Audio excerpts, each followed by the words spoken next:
Hello বন্ধুরা, আজকে আপনাদের সামনে আলোচনা করব অর্ডার পেন্ডিং নিয়ে বা পেন্ডিং অর্ডার। এই সমস্যাটা কিন্তু ম্যাজিক এনএফটি যারা ইউজ করে তাদেরকে কিন্তু এই প্রবলেমটি ফেস করতে হয়। এটা কেন হয় আপনাদেরকে এই ভিডিওটিতে বলে দেবো, তাই ভিডিওটি স্কিপ না করে শুরু থেকে শেষ পর্যন্ত দেখবেন।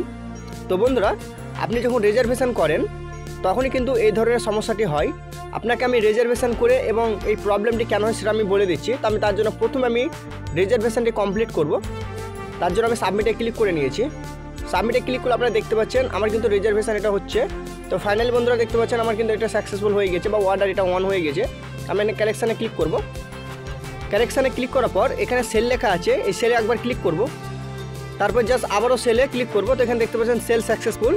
তো বন্ধুরা দেখতে পাচ্ছেন এখানে পেন্ডিং অর্ডার দেখাচ্ছে। এটা কারণ আপনাদেরকে বলে দিচ্ছি। একসঙ্গে অনেক ইউজার যারা একসঙ্গে কিন্তু রিজার্ভেশন করে তখন এই পেন্ডিং অর্ডারটি দেখায়।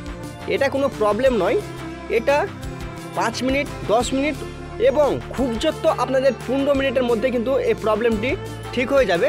তো আপনারা কিন্তু এটা নিয়ে কোনো চিন্তা করবেন না বা মাথা ব্যথা করবেন না, এটা সিস্টেম থেকে হয়, এটা অটোমেটিকলি ঠিক হয়ে যাবে।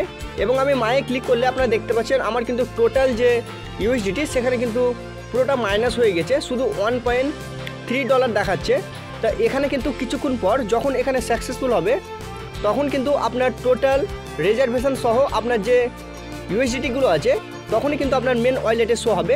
তো আপনাদেরকে বলবো যে আপনারা এই ধরনের বিষয় নিয়ে কোনো চিন্তা করবেন না, এটা সিস্টেমের তরফ থেকে এই পেন্ডিং অর্ডারতে থাকে, তো এটা অটোমেটিকলি ঠিক হয়ে যাবে। তো আশা করি আপনারা বুঝতে পেরেছেন যে এই প্রবলেমটি কেন হয়।